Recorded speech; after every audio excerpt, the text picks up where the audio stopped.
please join before starting prayer. Lord, grant us the wisdom to fully comprehend the matters being presented tonight and render a just decision. Amen. Ms. Hitt, will you lead us in the Pledge of Allegiance? I pledge allegiance to the flag of the United States of America and to the republic for which it stands, one nation under God, indivisible, with liberty and justice for all. This meeting has been noticed in compliance with the South Carolina Freedom of Information Act. 15 days prior to this hearing, a public hearing notice was printed at the Post and Courier, and notices were distributed to parties of interest. Persons, organizations, and the news media that have requested declaration of our meeting have also been notified. The Freedom of Information Act does not require notification of anyone other than the applicant and the parties of interest.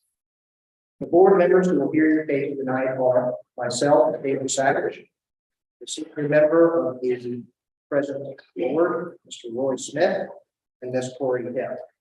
The chairwoman, Ms. Lyons, is not present tonight because of family emergency, and Ms. Amy Fabry is also absent, having given prior notice.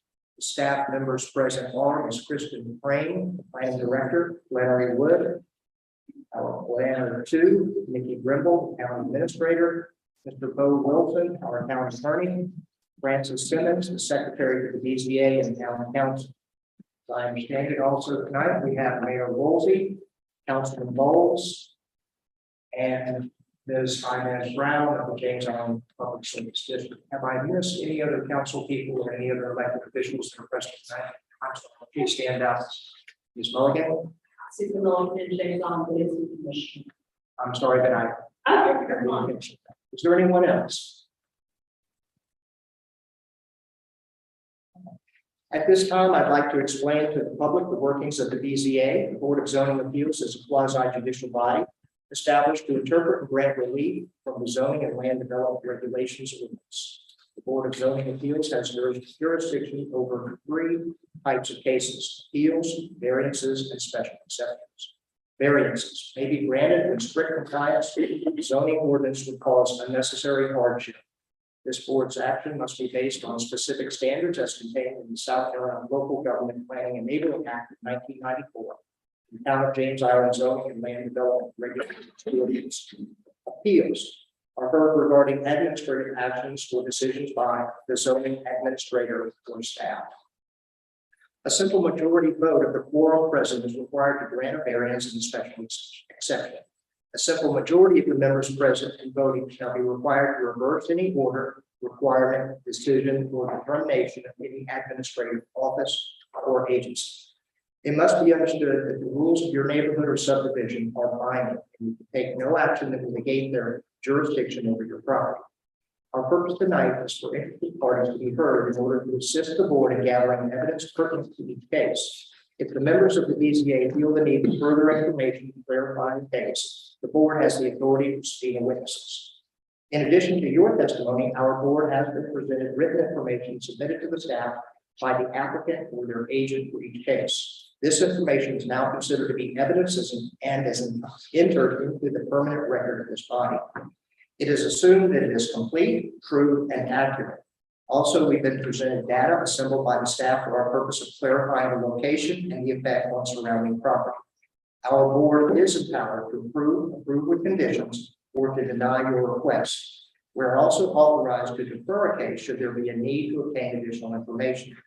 If an applicant's request is disapproved and they wish to appeal the decision of this board concerning their case, appeals must be addressed to the circuit court. South Carolina Code Section 6-29-820 states that the appeal must be filed by the applicant within 30 days after the decision of the board is mailed to them. Failure to file an appeal within the time limit deprives the board of jurisdiction to hear the matter. Because this is a quasi-judicial body, everything said in this meeting must be complete, true, and accurate. All of the information provided to the BZA is considered evidence, and this board may certify contempt of circuit court if false statements are made, either in writing or oral. Because of this, each person who wishes to address the board will be sworn in. In order to expedite the procedure, those wishing to speak, would you please stand as a group? Mr. Wilson will administer the oath at this time for those who wish to speak. Please raise your right hand. You solemnly swear or affirm that the truth, the whole truth, and nothing but the truth, so help you God. I am. Thank you. I shall now call each case by file number. The applicant shall please state their name and current address for the record before presenting testimony. I will then ask all those speaking in support or opposition of the case to stand up one by one, state their name and address for the record, and they are limited to 2 minutes each. The applicant will then have a chance to reply to any opposition, limited to 2 minutes, and then the BZA will make a motion to close the case to the public. Finally, the BZA will make a motion concerning the application, stating the specific findings of fact and conclusions of law. The public hearing for tonight's first case was first held on October 18th. At that meeting, a motion was made and seconded to continue the meeting until November for more information. Since that meeting, we have received on November 10th an email from Susan Milligan. Also on November 11th, an arborist report from Michael Murphy. On November 14th, a letter in support from County Councilwoman Jenny Honeycutt. On November 14th, an email from Ms. Jenny Welch. Also on November 14th, an email from Ms. Kristen Crane attaching 65 pages of letters in support and 20 pages of letter in opposition, all of them in opposition. Also on today's date, an email was received from the planning director with additional submissions. And as of the beginning of this hearing, there was a petition with 18 signatures in support that was presented. All of these items are made part of the record in this matter. We will now resume the case BZA AB-9-22-030. And we call that the roundabout at Fort Johnson in Kansas. At our last meeting, after taking of evidence, we tabled the matter to allow time for the applicant at the board's specific request to make inquiry as to the SCDOT for providing an exception to certain drainage requirements. So let's see where that stands right now, if we will. I believe that request was made to, was it Mr. Martin? Yes, sir. Okay. Would you like to tell us what More than because I think it's to speak. You solemnly swear or affirm to tell the truth, the whole truth, and nothing but the truth, so help you God. Yes, sir. to assist us in knowing how to proceed? Perhaps you can tell us whether or not you've had enough time to get the information. If you need more time, we can then consider that. If you're saying you're ready to go, that's fine. Well, the county would like to request more time to continue gathering information and data that we need. Once we have that, we expect to have by the next meeting in December, we'd like to come back and present our application for the hearing. Sure. Was the window of time that we gave you 30 days is simply not enough to formulate a request to get an answer from SCDOT? It wasn't, we're also looking at other things too with our design, the proposed design, and if we were making changes to it. And we want to reevaluate the trees that we're proposing to impact, as well as any trees that could be impacted if we made any changes. And so that's just taking more time than we had expected. Sure, I understand. And I realize that your crystal ball may not be 100%, but do you think that within the time period of our next meeting, you'll have all the information you need? Yes, sir. We will. So,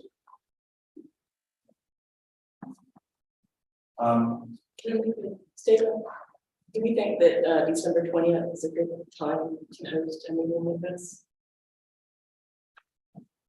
Just with the holidays. Well, just with the holidays and everything, and the community being able to come out and just participate. That would be my immediate concern. That would be on the point. It may not even matter. It might make a decision. It's not a time limit on your continuance. Somebody says continue on time for the shows. You could continue to persist today. Can I make, Especially as it is their request. yeah, can we make a motion to table this till the January meeting? I don't know. Well, perhaps we could go inside as to whether that language will affect any plan. Will that adversely affect the environment? That one had really affect the county. Would 60 days, Things a little bit. would 60 days be ideal for you? Would that be a better situation to collect your information? Well, 30 days is more than enough time for us to finish what we're trying to do. 60 days is, but it's not a problem for us. But we don't need 60 days. Yeah, I think what Ms. Stipp is trying to get at, there are people that are passionate for, and there are people that are passionate against this.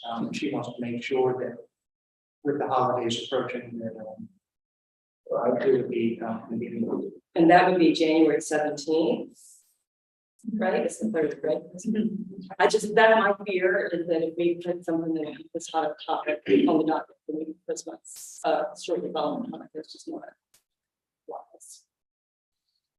It is clearly a very important topic. I also wonder if there's any theory we don't be able to make it specifically in December.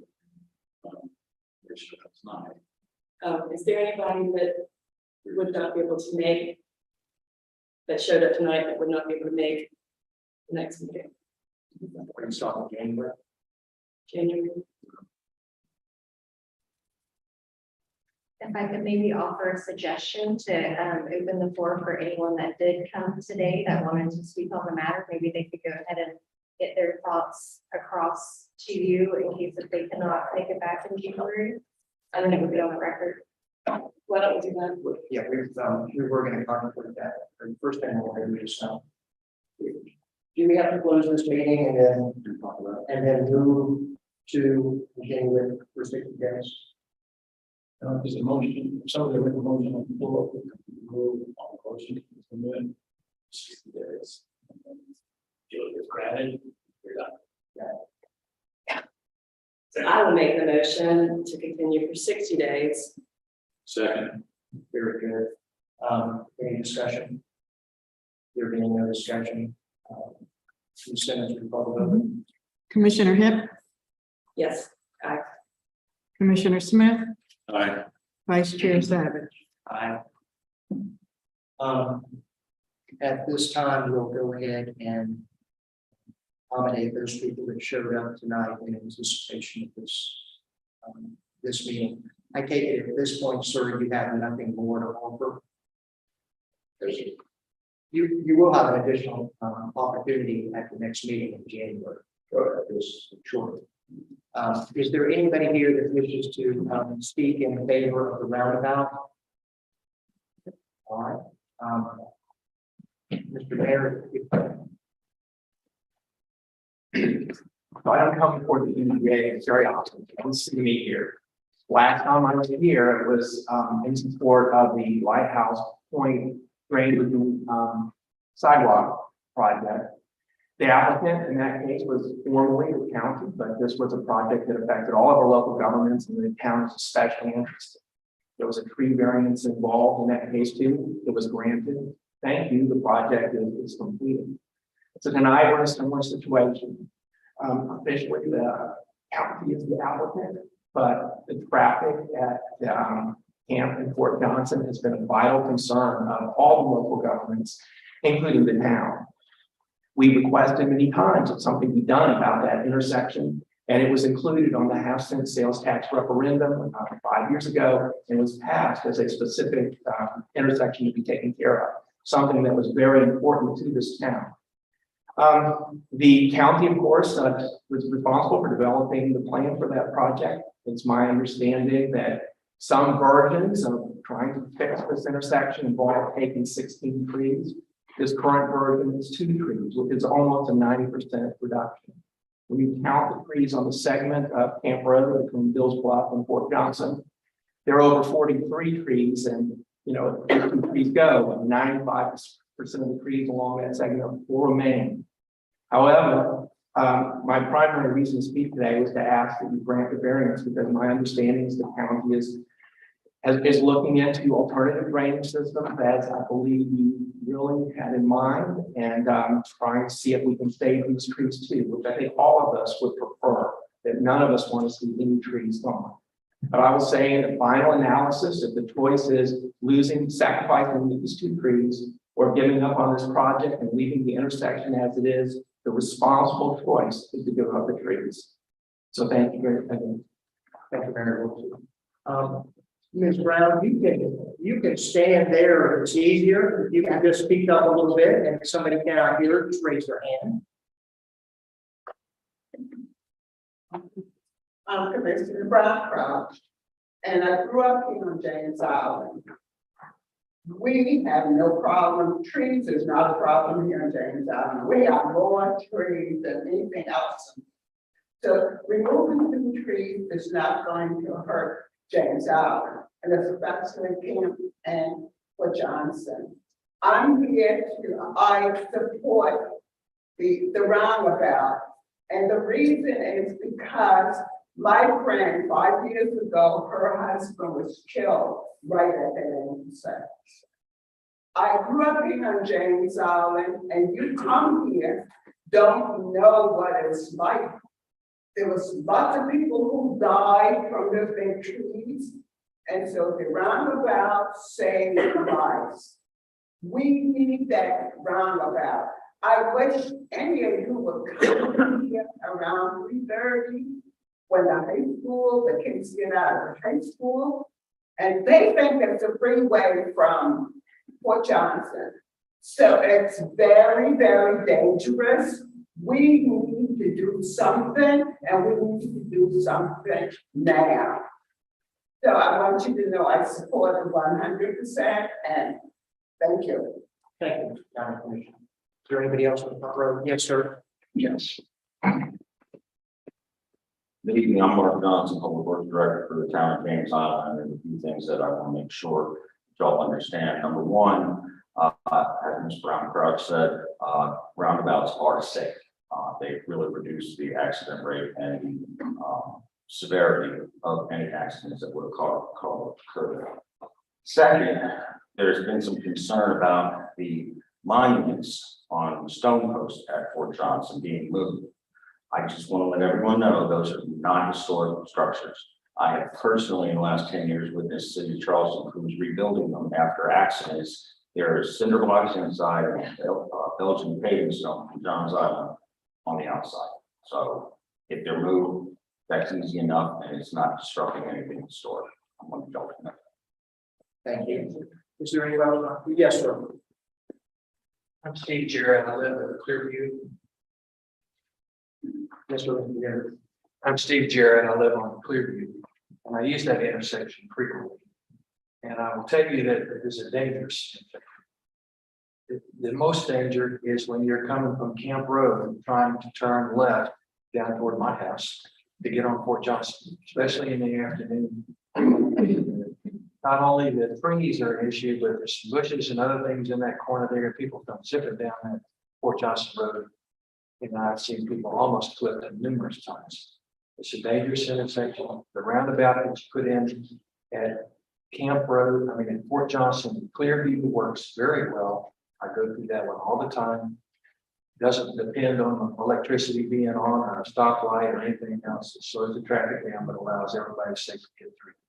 So I highly recommend it. I don't like taking down trees either, but I can tell you that I have been through that dangerous intersection a number of times. We need to do something about it. Thank you, sir. On the second row, is there anybody who wishes to speak on the second row? Well, I'm sorry, ma'am, please forgive me. My name is Carol.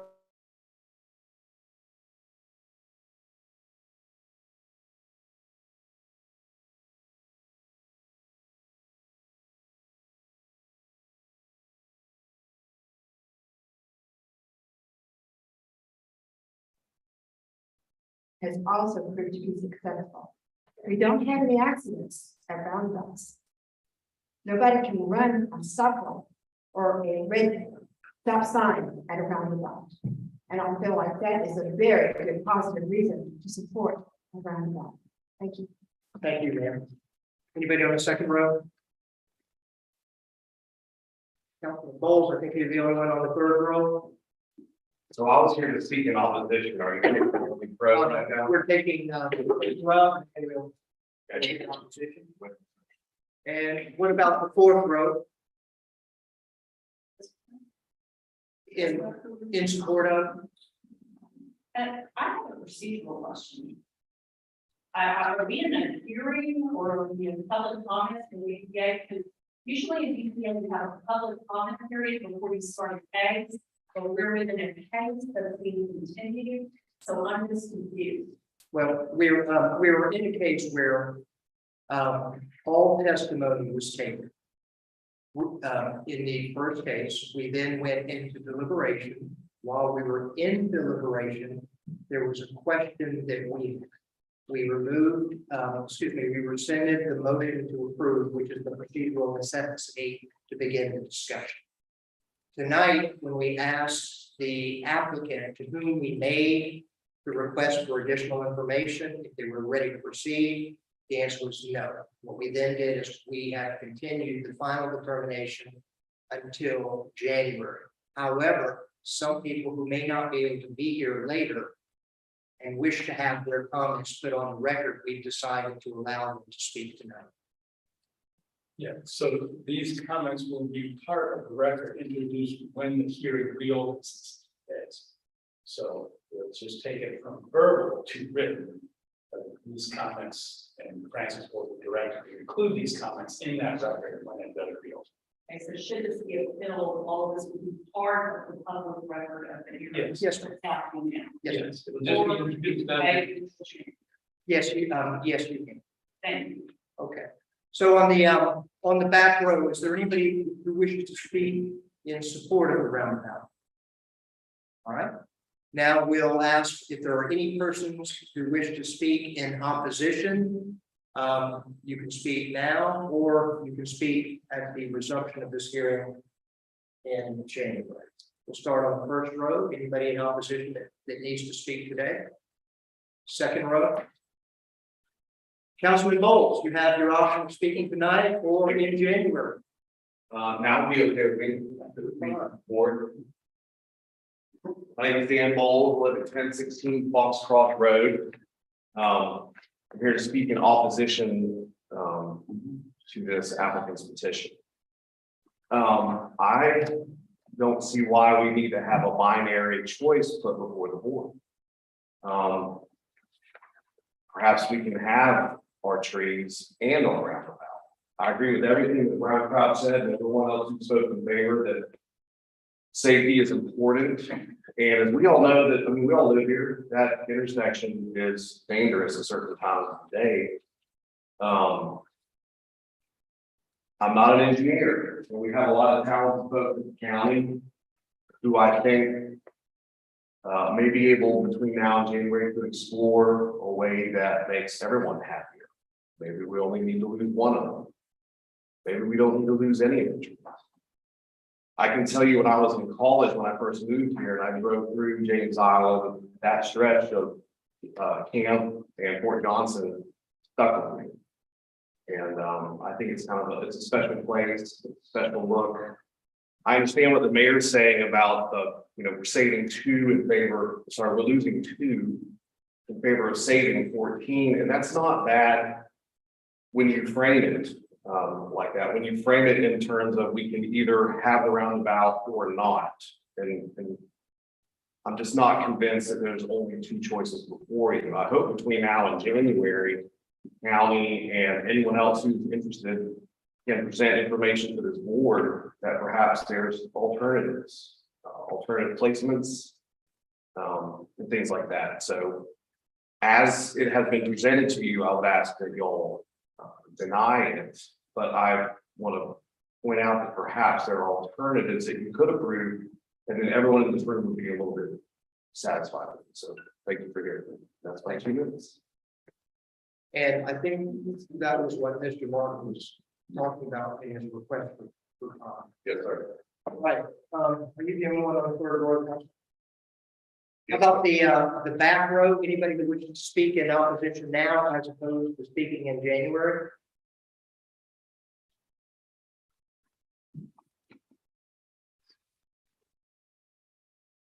My name is Jenny Welch, and I live at 1163 East and West Road in the Stone Post neighborhood.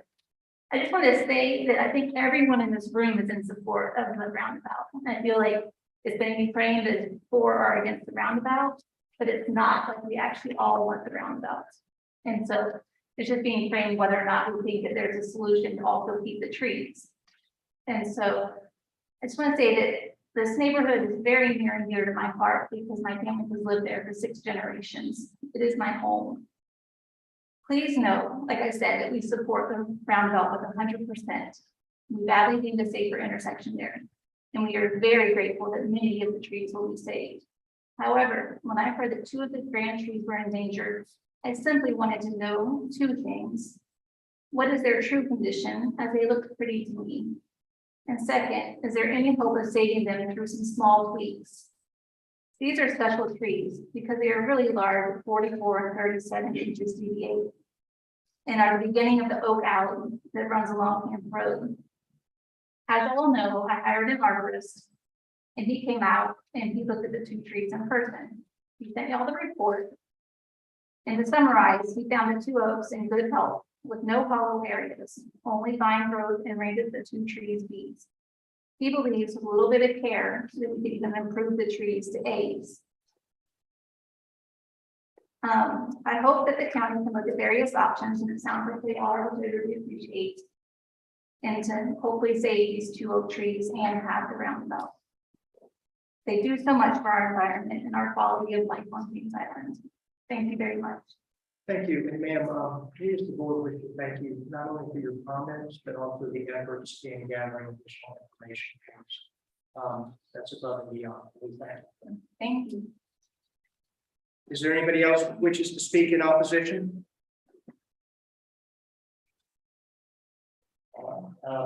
The motion having carried, nobody else wishing to speak either for or against. This matter is at least closed until we revisit it in January.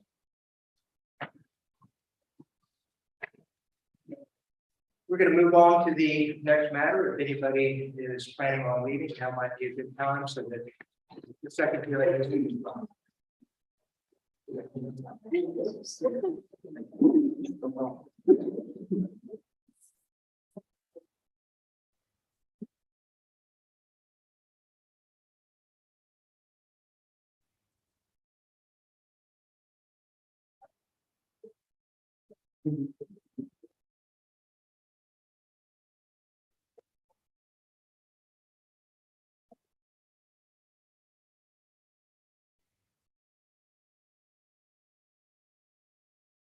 Great.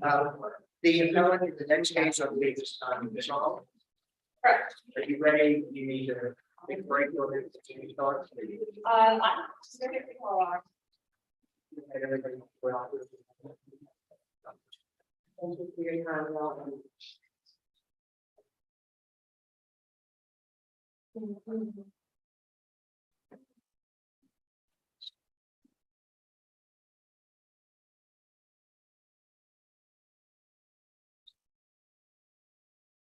And now.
Will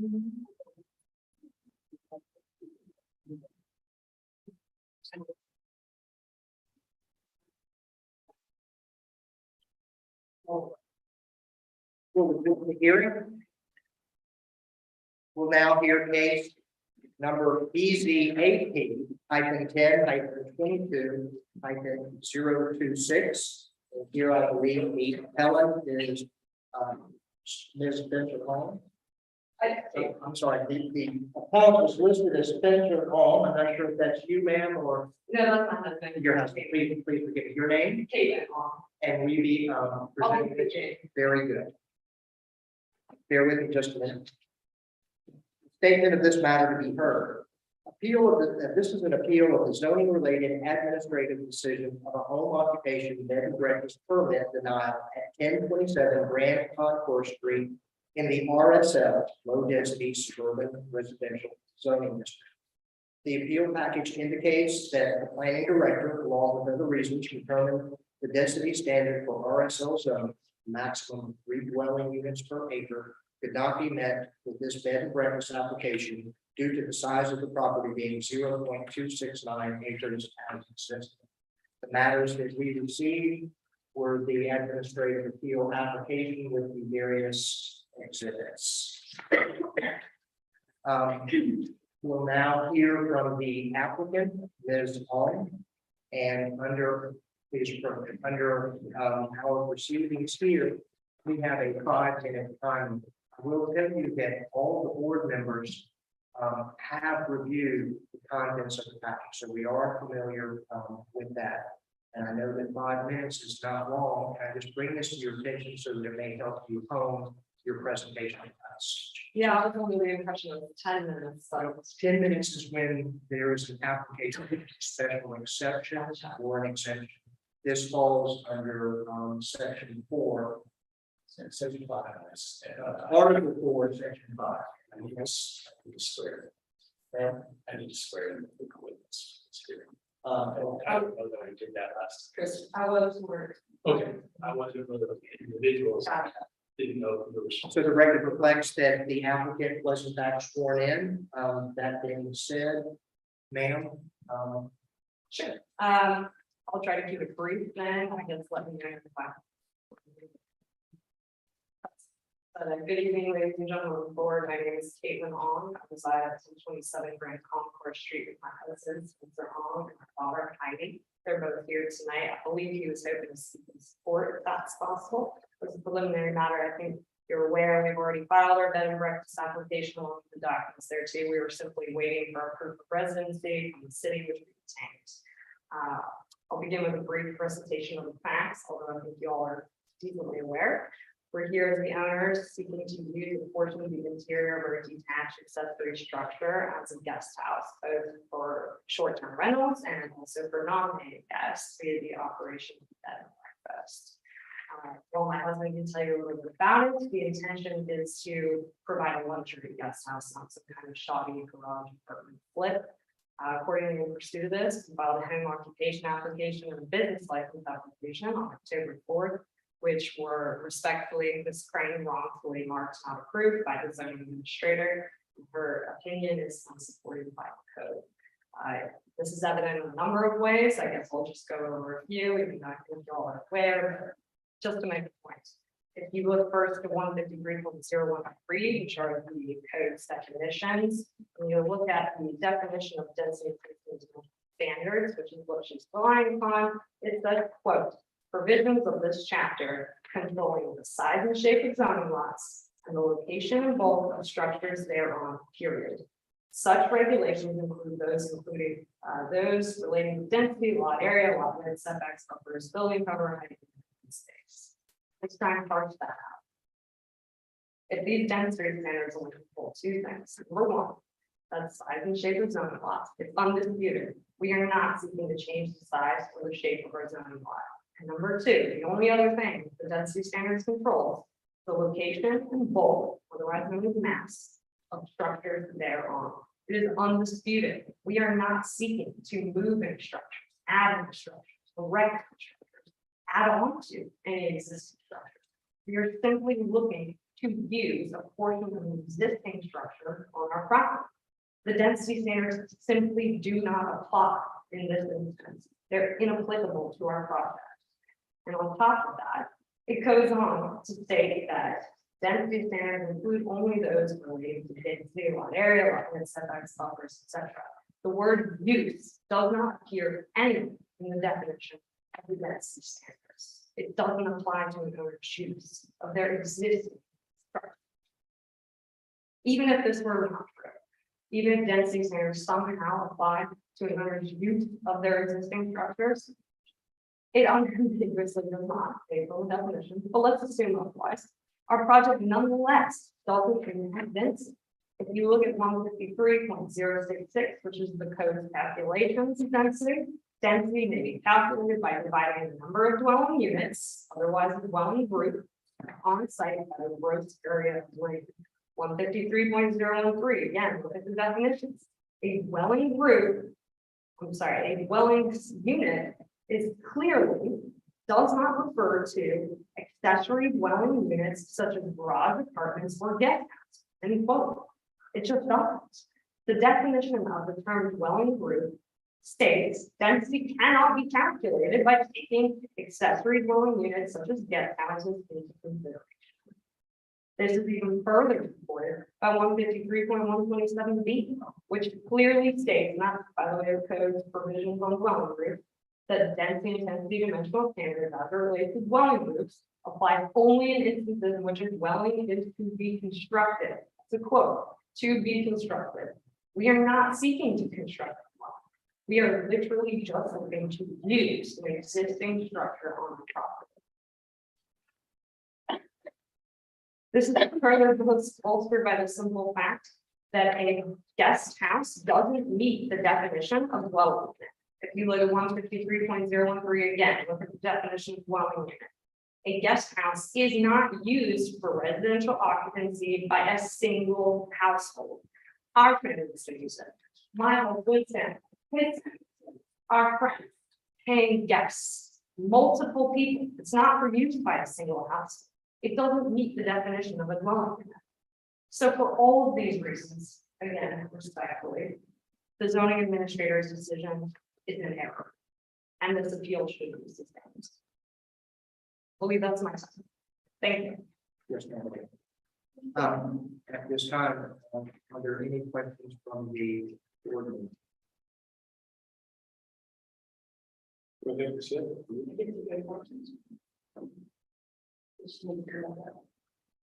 Does she need to come back up? Sure. To speak, Where would you want to? wherever you're comfortable. Yeah. I'm gonna preface this by saying that I worked for the Preservation Society of Charleston from the years of 2012 to 2018.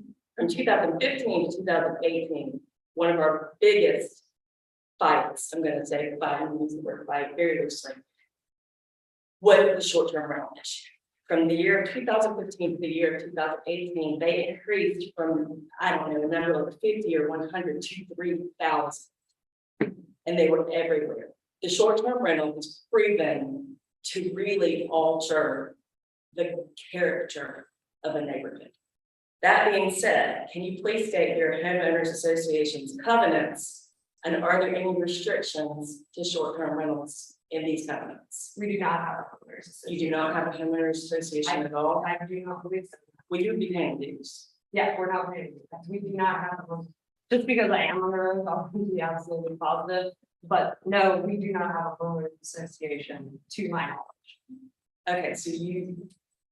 Okay, Yeah, we need to find out. To be clear, I don't believe so, but again, I don't want to state something out of turn. So a short-term rental, I will tell you, is proven. I'm not sure when you'll move here. I see that you bought the house in February of 22. Correct, yeah. This fight went on from 15 to, I mean, it's probably still going on, honestly. And there was lots and lots of research and the best ways to handle things. And it is a proven fact that short-term rentals really have the transient nature, the ingress and egress, and it's affects the character of that community. So this section 153.210 with the home occupations under general, one of the criteria is it will not be a detriment to the character and livability of the surrounding area. that said, do your neighbors know your intentions? Did they know that you're gonna open up a short-term rental and have people come in through your household, random strangers at times who you're not gonna be background checks on, that you're not gonna know what's happening at all? These are the things that short-term rentals bring up. And I get really, really, really fiercely protective of my community. I've lived here for 25 years. I'm from South Carolina. And we just need to know the answers to these questions. We need to know if there are covenants, which you said there are not. We also need to know if your neighbors know what you're up to. Do your neighbors know that you're starting a bed and breakfast and you're going to have people come in through your neighborhood? And then also, I do want Kristen, she speaks to define density and the various descriptions of density, because my understanding of density is not just a structure. Density is people, it's bodies, it's how many folks you're gonna have on this acre of, I don't know, what is it? A quarter acre, half acre? 0.29. So I'm fiercely protective of my community and the character. And the short-term rental has a very transient nature that is detrimental to a community. And for example, my HOA has statement in the covenants that says you may not have a short-term rental. So yes, you want to say? Go ahead. I completely hear you. I understand where you're coming from. We have spoken with our neighbors in the past. Okay. Actually, one of them, Wilburns, is actually working in town right now to do exactly this. We do not have any covenants or HOA, to my knowledge. I'm pretty confident with that. Like I said, we just bought it not long ago, but I'm pretty sure there's no HOA had somebody else certain before I say something like that. But anyway, I hear you, but it's also not just for paying gas. This isn't just so that we can make money. It's also because we have a really large family. My husband has 3 siblings, and each one of them has over 2 children. There's 3 children, 4 children over in California. They're on a pastoral salary. They can't come to California to visit us because they simply can't afford a hotel. We don't have the space to accommodate that many people. Having a guest house is something that would allow us to actually spend time. Could you build the guest house and not rent it out? I mean, we could, but there's nothing in the code that prohibits us from doing that. To my knowledge. I mean, it's something that we want to do because we want to spend time with our family and also give us more space. We both work from home. We would be able to spend time in there, you know, have some of our own time to be on conference calls and things of that nature. But we do intend on also making some form of a profit because we are going to send it into we're going to have money building it. It's going to be expensive to have to come from somewhere. Are there setbacks on your property that you're aware of? Like, for example, you have a live-in structure with a shower and living, basically, can the person live in the structure? Sometimes you have to be 30 feet from the adjacent property for something like that to happen.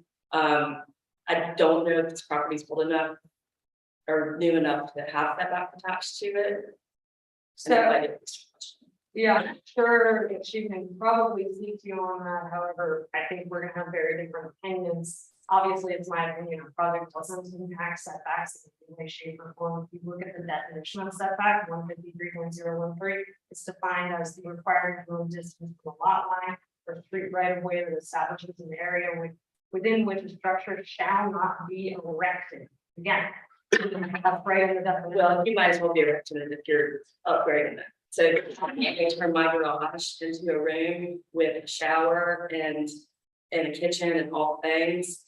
If I'm less than 30 feet, more than 30 feet from the property line. So if I'm only 5 feet from the property line, I can't legally do that, and I'm in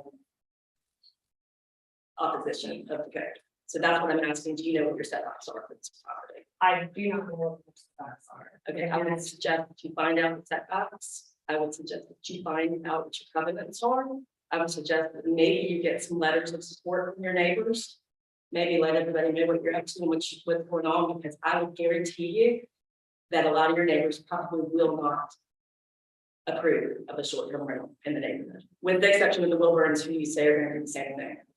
But that's just my advice to you. We need to know setbacks. We need to know covenant. There are some very important details that are missing from this packet. So I was just using the Wilburns as an example to be clear. We actually have spoken with many of our neighbors. it's not an issue with that. Okay, I would suggest actually getting this written, and put on the record. Because there's a reason why our planning director has denied this application. And you're coming before us for a special exception, and so we just have to do our due diligence to make sure. I'm actually here for the bill, but I'm sorry, for, yeah, I apologize, I've not had an appeal in my tenure, so I apologize for using the wrong term. But I have been very involved in the short-term rental issue in this city for quite some time. Right, in the trial. And it's a problem. That's, thank you. if I can make Oh, one sure. last comment, I understand that perhaps you have had a bad experience. Not me personally, I've never experienced a short-term rental except for the government side of it. And I'm just telling you that it's fact. And if you go and do some research on short-term rentals, it's fact. It's an issue in the Tri-County area. And so it's my responsibility on this board to take the advice of the planning director when she says that she does not feel it is appropriate. Because she's probably been here during the short-term rental thing. I understand that, and respectfully, I disagree. I understand that there are some that may be issues, but I feel like that blanket statement against all short-term rentals is, I mean, it's just that. Well, short-term rental, I'm telling you now, the ingress and the egress and the transient nature is the biggest issue that anyone in this Tri-County area, and honestly, it happens in Savannah, it happens in Georgetown, it happens everywhere. They are an issue. And that is why she's doing her due diligence to make sure that you follow the rules and that all the setbacks are done and the density is met, and she'll get her time to speak. But I do feel like there's lots of criteria that's missing for us to really make an informed decision otherwise. I understand. I will say and note that setback was not one of the issues for which she. I'm just telling you that's my knowledge as a preservationist and as somebody in this town that has been here for a while that knows that setbacks are a problem or are of concern when you're building a structure and you're not building them, so you're converting a structure into a living dwelling with an opportunity for, let's say you want to rent it out to, I don't know, a college kid, and the college kid moves in, and the college kid can actually live in this unit with a kitchen, with a bathroom, with a bedroom, so that makes it a dwelling. Regardless of whether it's a short-term dwelling, it's still a dwelling, and there are setbacks attached to property typically. Yours may or may not have one, so I think it would be interesting to find out if it does have setbacks attached to it. Okay, I mean, I understand and I hear you again, I respectfully disagree, and And that's okay, you're entitled to that. that Ms. Frame did not mention setbacks as a reason for disproving our permit, so I would say that I just don't do that. I'm just telling you my knowledge of short-term rental and building code, and that is Sure. a lot of just thing. And then you said you bought the house in February of 22, correct? Yeah, And February. y'all moved to Charleston in February of 22? No, we moved here prior to that. Okay, what year did you tell me? You're just curious. Last Okay, so 21. Yeah. Okay, correct. Thank you, that's all. I have no questions. Now, I think what, I hear where you're coming from, I'm looking at page 4 of your response to this plan. It starts the basically the discussion. And you're noting provisions of this chapter, all the matter of control, the size and shape of zone laws and location. You don't understand that to be more of a titling information with definitions of what. I'm not sure I understand. Sometimes topics can be titled. More details found in the body, because I just understand. Your contention to us is that the density and dimensional standards do not apply to the use. Right, and to our point here. I do understand the argument. That you appear, if I'm not mistaken, to be basing it on the title of the language. Because then you also talk about defining whether or not there's a dwelling. And I understand that the structure that you wish to convert presently does not have a kitchen. Correct. And you can have a bathroom, that has clean air, all of it. For lack of a better put, those communities that typically a dwelling would have in order to receive a certificate of So basically, you are taking a structure that presently would not qualify or fit under the definition of a well. But you are planning on upgrading so that once these upgrades are completed, you would receive a certificate of occupancy. It could be characterized as a dwelling, right? As an accessory dwelling. Correct. You know, we'll get to that, but my argument has to sort of set the basis. And then you're talking about the calculation of density. And you say that it may be calculated by dividing the number of dwelling units, otherwise dwelling groups. As I understand that, those would be those dwellings that are grouped within 1 acre under consideration, see if there's the density. I would defer to the definition of the term dwelling groups, but I mean, again, Okay, I understand. It appears if I'm reading this, that's what you're trying to parse in order to indicate that your structure is conform.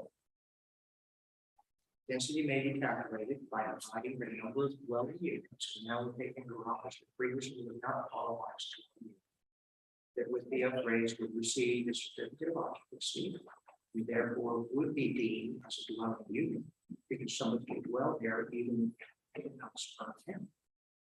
as I stated earlier, it doesn't meet the definition of dwelling unit. It's not for use by a single house. I mean, it's a guest house. It's gonna be multiple houses. So that brings me to the next thing. We have to depend on your representations that that's going to be the intended use. Well, considering that I'm under oath here today, I would say that it's absolutely gonna be represented.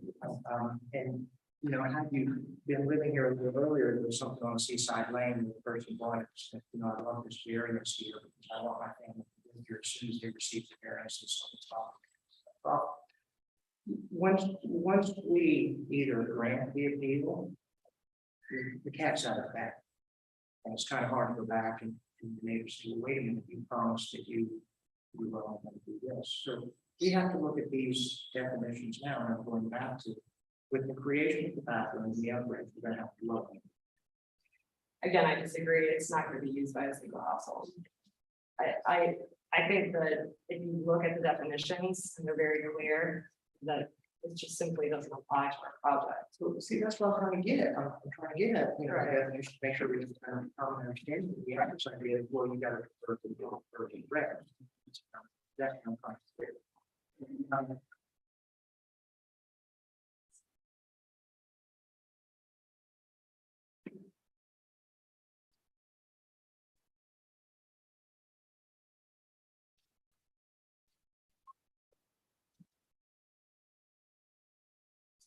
So if I understand your neighbor, and just for the sake of argument, let's assume that this lot is the same size as your.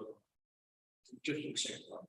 I mean, like The neighbor you said was planning on doing the same. right, they're doing something similar, but obviously a different plan. Are they, is their property contiguous to yours? So their property's laid out differently. Their garage is literally right next to their house, whereas ours. Do you share a common property? Yes, I do share a border. Correct. Now, if they do something small, let's say they have an accessory. Let's say they upgrade it to what I would call, well, it receives a certificate of occupancy. So they would have their house, their accessory building, you would have your house, your accessory building, and if your neighbor on the other side does that, if their lot is 22.9, which is a little less than a third, you would have basically 6 dwelling units within a 1 acre. Well, a 1 acre radius or land, which would be a clear violation, but not of the density standards. Again, I disagree. Like I said, a guest house simply does not, it's not a dwelling unit. It's used by multiple households. It's not a single household. If you look at those definitions, that's pretty clear. Yeah. I hear what you're saying, but I also know that these zoning regulations are designed to preserve the value of property. And one of the ways in doing that is to control density not only being the number of buildings, but the number of people in a specific area, because with people, you're going to have ancillary issues. Parking, things of that nature.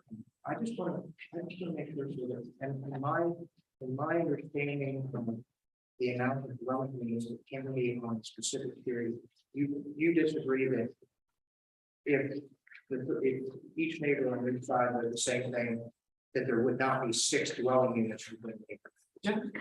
I disagree. And that's the parking issue. Again, I think you're well aware, the only conditions for a bed and breakfast are 153.4, and it comes up, you know, the whole parking issue, you have to have everything for the screening, et cetera. We've got copies of our bed and breakfast if you all would like a copy of that today, but we've got a parking plan in there. Our driveway is approximately 2 cars wide and like 4 to 5 cars long. It's ample, far more than ample for one additional car to park there behind some evergreen screening. So I don't think that it would really cause impacts, right? Especially considering we would definitely comply. I think that was a bad example when I used ancillary facilities. I understand why I wouldn't. For me, the input here is the density issue. And I need to hear a little bit from Ms. Crane, now I sort of understand your position and your interpretation. Sure. Well, do you have any questions in light of this, or my anything that we've said? Thank you. Thank you. Ma'am?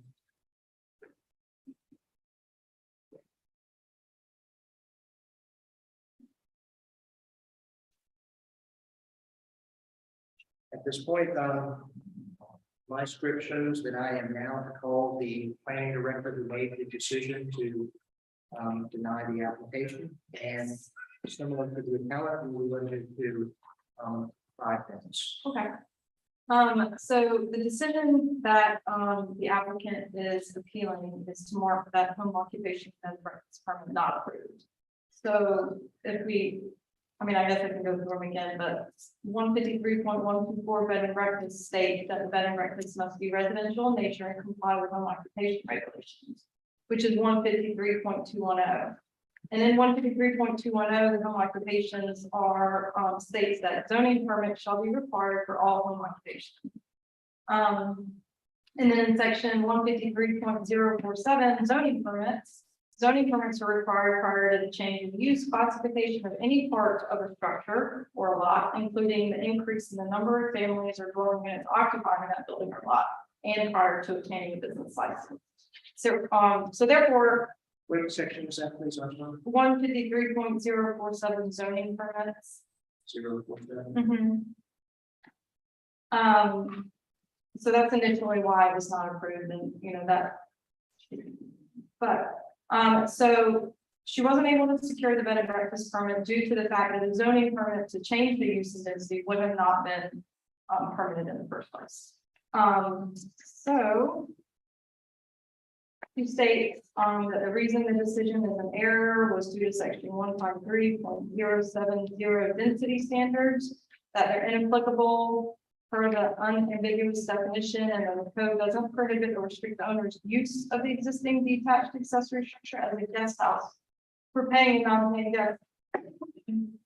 Because the intent of this application is to use the structure as a guest house, as stated in the letter of intent, this would be considered an additional dwelling unit.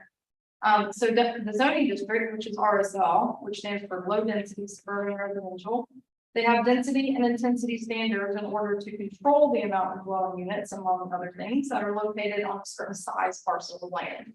So density and use by their very definitions, and according to state law section 6-29-270, are regulated by zoning districts that are enacted by zoning ordinances that are approved by the planning commissions and governing bodies such as town councils, and are defined in state law as the use of buildings and the density of development, the use or the occupancy of the buildings. So basically, I've worked for the town for 10 years now, since the last incorporation, this final incorporation. It's always been my understanding that the town was formed to conserve the low density suburban residential area that we have. That was evidenced by our land use goals and the comprehensive plan that was adopted by town council. So if the decision is to allow more than one dwelling unit on a parcel smaller than the density and the zoning would allow, then that would, in my opinion, repeal all of the ordinances that have been in place without going through the proper process to do so. Is that it? Mhm. Questions of the board instead? That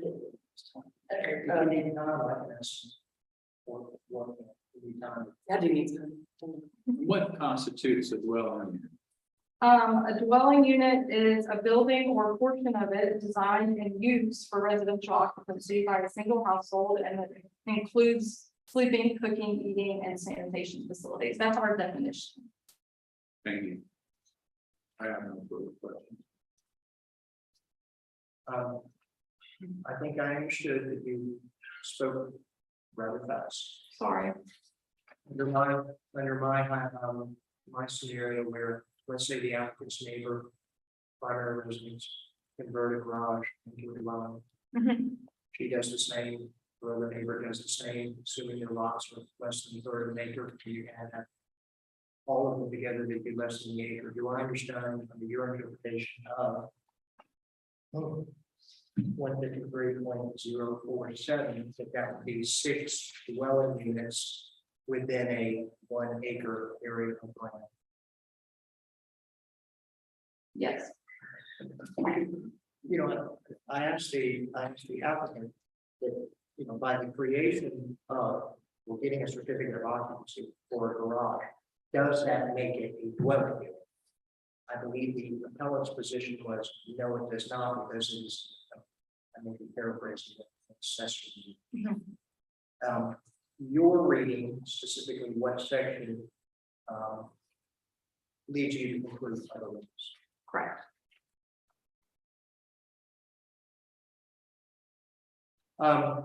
You know, it's something there appeared to again, the appellate appealed the various decisions of your 1014 email, I think, excuse me, the 10-4 email, if I'm not mistaken, I think that is the formal denial, for lack of a better word. Are any of these reasons now moved because of actions that the appellant has taken to cure them? For instance, number one, the basis was you have a procedure completed and signed that the records application. Does that basis still stand, or has that been cured? Yes. That has been cured. We have not received a parking plan. Is that still a sustaining basis? Okay.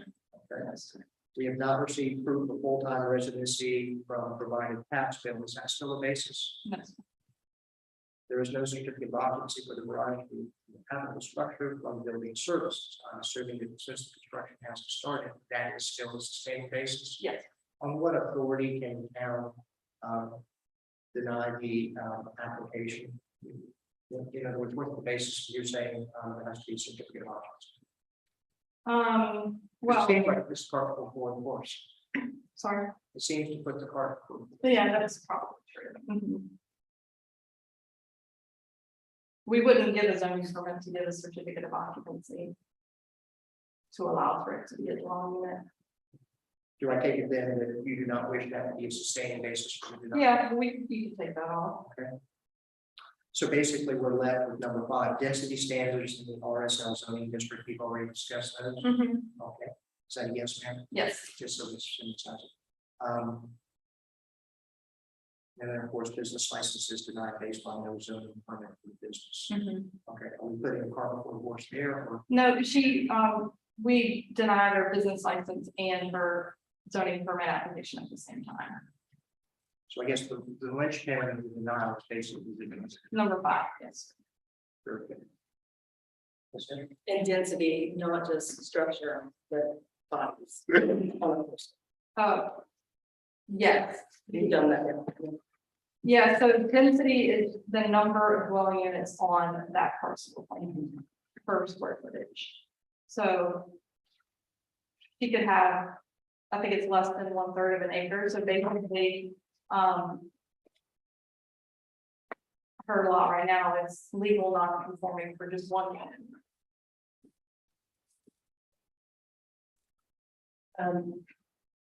How many bread and breakfast / SVR? I'm just gonna. Yeah, we just they're all bed and breakfasts. Are in this area, let's say, I don't know, what, 5 miles?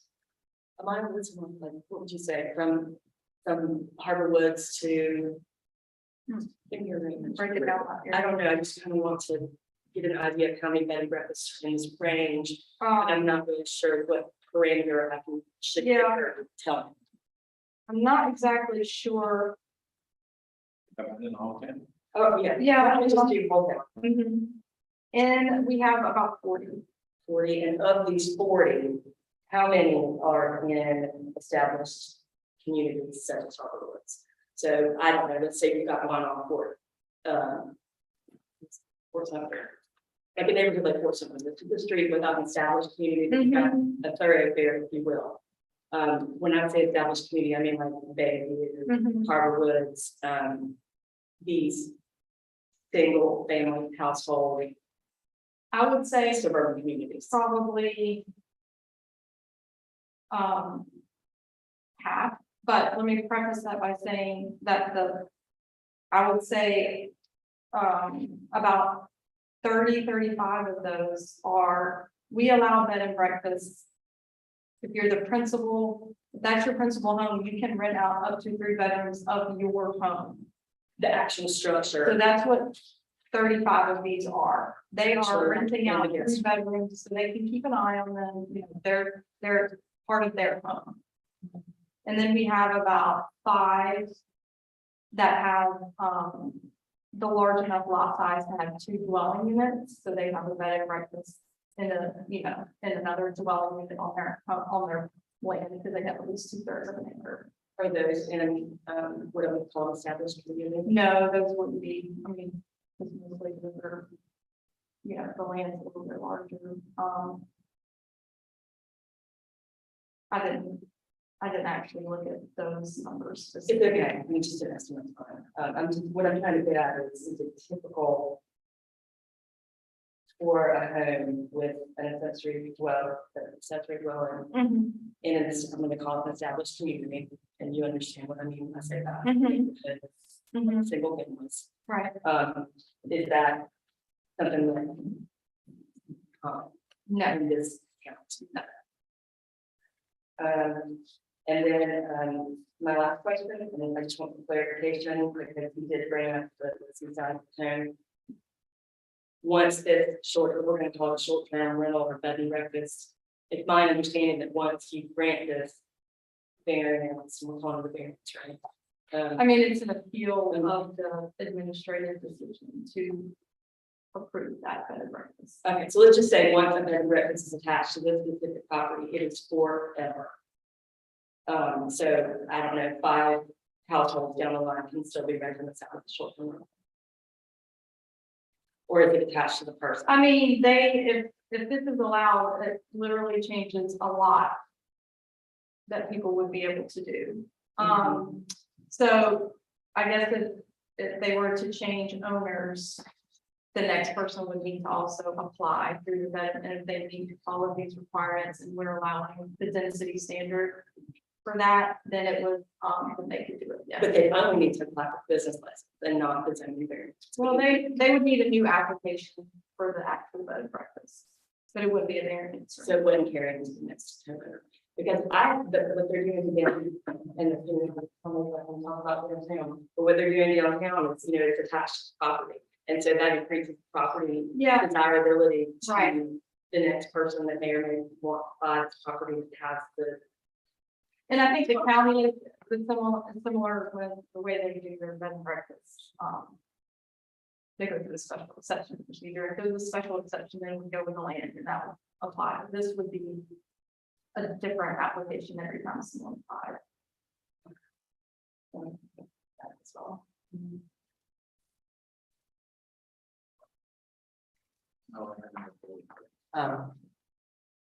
I'm looking at the email of October 12th, and that's where you're saying, one remedy for this situation is to basically build a structure connected to.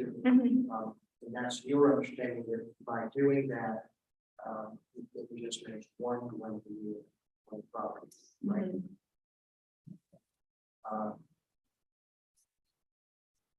can you expand on that? Yeah. So, basically, we have a clause in our ordinances that if an accessory structure is connected with a breezeway or walls, you know, and there's certain stipulations in there on how it's constructed, then it would be considered part of the principal structure. So that means it would just all be one big house, one dwelling unit.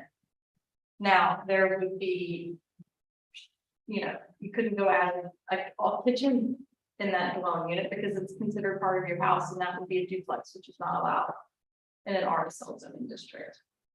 But that proposed remedy is in accordance with the interpretation that you just gave us out to that something. That makes sense. Those are the questions I have. Roy? Just to clarify, so if it were connected without a kitchen, Right. it's fine. If they build it, if it's not connected and without a kitchen, it's also fine. No, if it's not Then connected, it's still gonna be a dwelling unit even without a kitchen. right, if someone's staying in it. Within Okay, the dwelling. all right. I have one more just for my understanding. If she, let's just say that she pulls the bed and breakfast off the table and just wants to turn this dwelling into a guest house for her neighbors.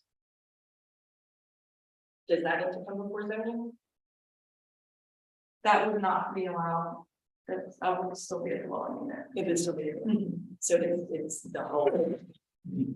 What are there setbacks attached to this property? Yes, I think the existing garage is, it's, so accessory structures, say like a shed or something like that, is 5 feet. Yeah. And then if it's an actual living dwelling unit, it's 10 feet, so it would be, encroaching to the setback as it stands right now.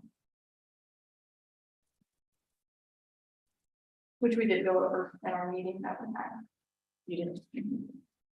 And then there are setbacks. And it would be in violation that wouldn't come.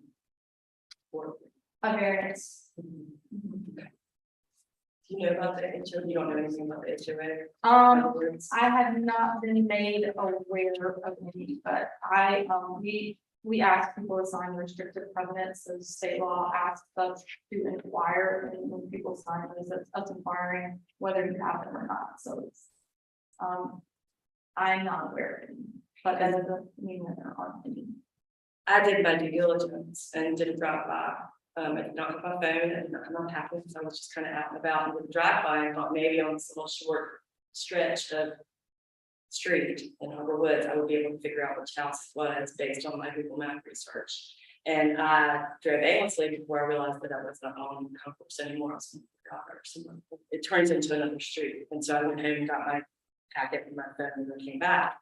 And I will say, I know that you were not required to put a notification, but it was alarming to me that I had done my research on this property and whizzed right by it, not having the address. And so my concern, and tell me if it's valid, is that the community has not been made aware of this very drastic zoning change.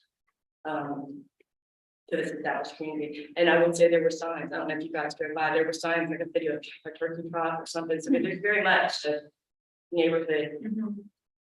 I don't know if it's a formal HOA, but there's very much a neighborhood group, if they're gonna go do a Thanksgiving party next week.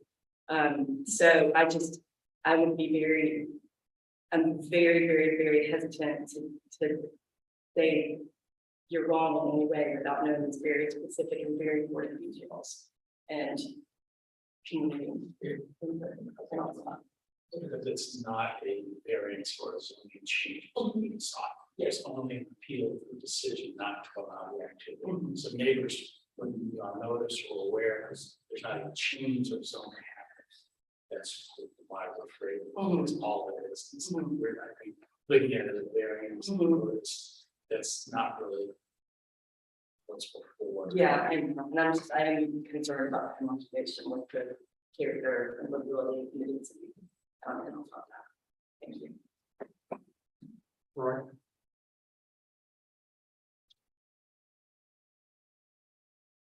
So. Yeah. We won't put that on. All right, thank you, Ms. Rain. Is there anyone present who wishes to speak in support or opposition? There is a 2-minute time limit. Sure, absolutely. Take your time.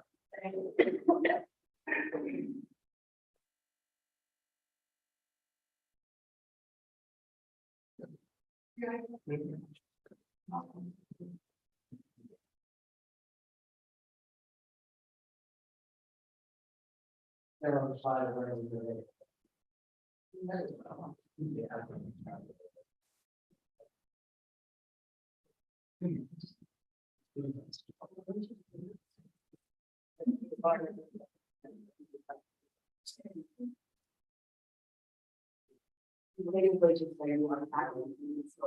Yeah, so they did a 2 minutes.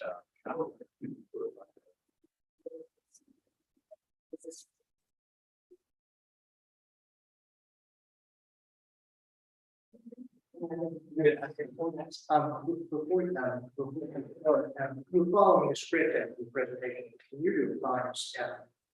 We're now supposed to ask if anybody is in support of or in opposition.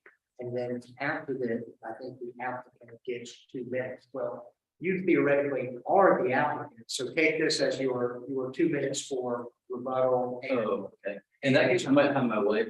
Bring the child in here. It is.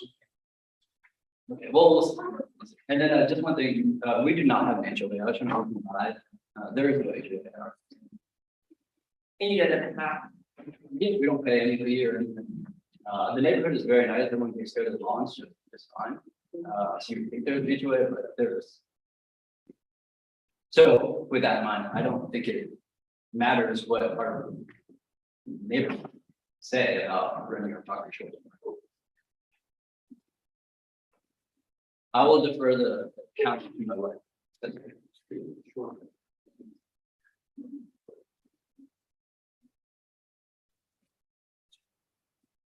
Sure.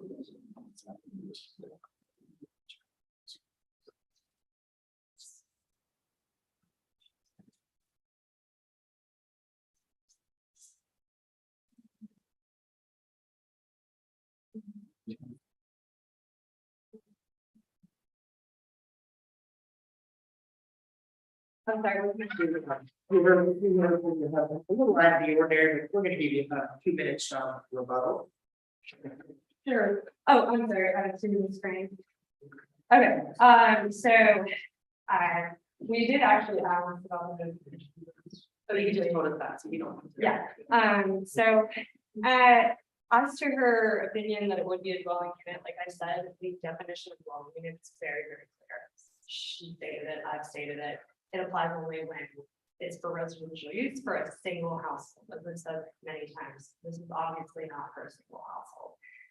It is absolutely our intention to use it for our family, for our friends, those around paying us, obviously. And then also for paying us because it's an expensive venture. To attach it to our house, which is not required in the code as set out in my letter, it's absurdly expensive. Obviously, our house is actually our screen and porch that's right next to our garage. We would have to include our screen and porch and then add heating and air to that. And we'd have to add a breezeway, add heating and air to that. That's extraordinarily expensive. We're taking something that would be $50,000 and now $100,000, obviously not worth it. So it's just not an option. And not only that, there's nothing in the code that requires that. Like I've said multiple times, it's just not an and on top of that, the zoning standards don't apply. There's no change to our lot, there's no change to the location or bulk of structures, it's simply inapplicable. I understand that we believe that that's a titling issue, but I respectfully disagree, it's clearly within the definitions. It is the definition of the standards you're relying upon. Thank you all very much.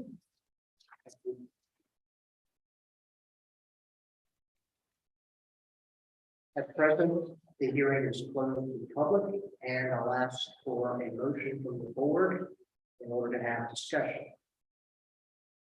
I move that we approve her, Ms. Pong's,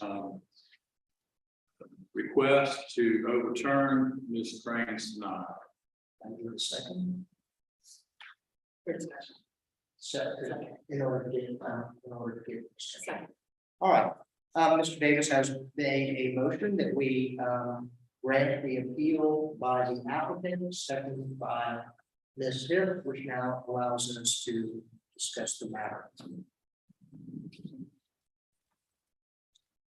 Well, I'll start. I'm understanding that it is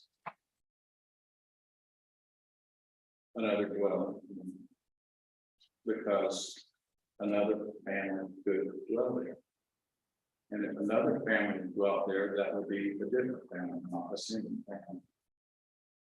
So I don't understand the whole single family, the whole purpose is to bring another family in. And if I understand this plan correctly, I do believe that it's another dwelling, especially. Have a hard time wrapping my mind around it not being. And whether or not the bed and breakfast transfers to a subsequent owner. We have it fully outfitted as restroom and bathroom and kitchen and bedroom, and perhaps even living area. It's true that the luxury of bed and breakfast. The ability to have another family live there, whether it's hay or not, is relevant. Two families to continue to live on that property with those structures there. So I would be inclined to vote against some of them. Other thoughts? Yeah, I spent a good bit of time trying to understand the applicant's attempt to characterize the definition of I understand the attempt. The attempt just does not make sense to me. As set forth in the applicant's supporting memorandum. I understand this Crane's determination based on 153.9, it's 0.47. I got 153, 0.37, that does make sense with me to me as to what constitutes a dwelling for purposes of determining the number of dwellings within a 1 acre site. Likewise, I agree with this Crane that these zoning ordinances, plans that are in effect are typically read in conjunction with one another. And to take the appellant's definition, which may move all of the other ordinances there. Therefore, I believe that the denial on the basis of number 5 in her email, that which applies to the density, was reasonable under the circumstances and fair interpretation of what the ordinance says. Therefore, I would like to vote to deny the motion to grant the.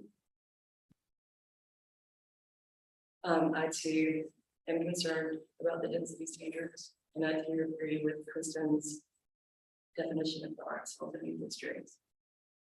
Let's say family development as the dwelling unit, and I would be inclined to deny this. Is there any other discussion? I have nothing further. Is everyone prepared to take a vote on the motion? The motion being that the appellant's request to overturn the decision of the planning commission. We did not be granted that. Roy's motion is to Overturn Ms. Crane's denial. that is the motion. Are we in a position to take a vote on that? Ms. Simmons, would you mind calling the vote for the vote? Commissioner Hip, Deny. nay. Nay. Commissioner Smith, I vote against my motion. Vice Chair Savage, Nay.